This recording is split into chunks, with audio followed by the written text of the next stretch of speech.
Hello, welcome back to the Nook. I'm Daniel, and today I'll be reviewing this book here, Gaal the Conqueror by John White. So this is book 2 in the Archives of Anthropus. And so my last review was for book 1, which is called The Sword Bearer. So I'll just read you the back description before I kind of launch into my thoughts on this. So it says, when young Eleanor McFarland runs away from home one winter night, John Wilson tries to find her. But as the boy follows her footsteps across a frozen Canadian lake, he mysteriously passes through an invisible door out of this world and into the greatest crisis yet to face the land of Anthropus. The two children suddenly find themselves swept into a conflict between the evil forces of the sorcerer Shaga and the rebels loyal to Gaal, son of the High Emperor.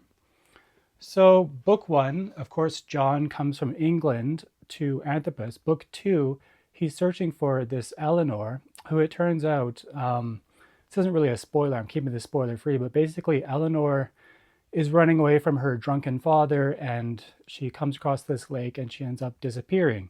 So she's in Anthropus, he's in Anthropus, he chases after her, and it begins this big quest to kind of help save Anthropus, and that's where they meet Gaal. So who is Gaal? Well, Gaal is the Jesus figure of this book. If you remember in book 1, there was the Changer, which is basically God. They see him as a blue light. They can hear his voice like thunder. Whereas Gaal is basically like the Jesus figure, the Son of God, the Son of the Emperor. So I really liked the way they did that with this book, the way they brought about the allegory, the Jesus figure. It was really well done. And there's some great characters. Yeah, I thought it won't be a spoiler for me to give away the characters. So there was a dragon, a good dragon named Pontificator or Ponty. And Ponty is kind of philosophical. He talks too much. He likes to talk. He's a dragon that likes to talk, and he provides a lot of good humor. And yeah, it's a really epic story. There's lots of action, lots of excitement. And I liked it better. I liked it better than the first book, and I love the first book.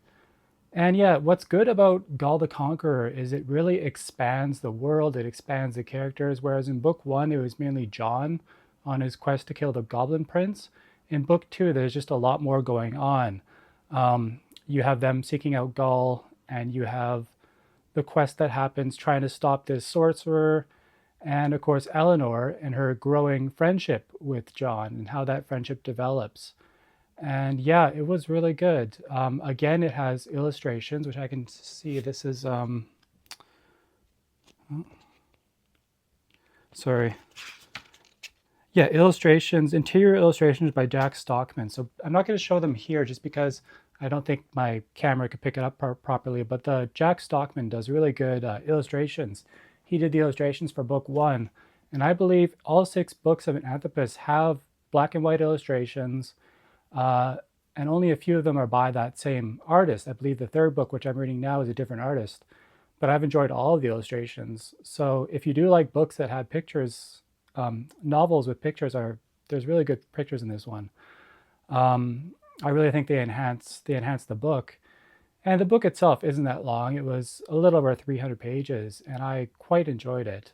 Like I said, I liked it better than The Sword Bearer. So yeah, you follow John and Eleanor, and they have to go through a lot of trials to get to where they can find Gaal and kind of help complete the quest of getting rid of this sorcerer.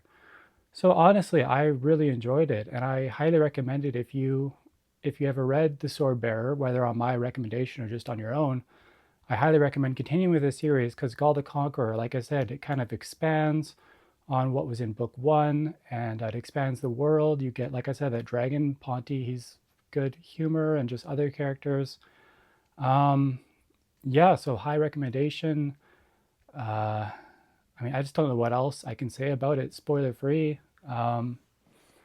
It's, like I said, I liked it better than the first book. I think it did a good job at what it did. So I think I'll just stop there. So please remember to like, subscribe, and I'll see you in the next one. And remember, you're always welcome at the Nook. Bye.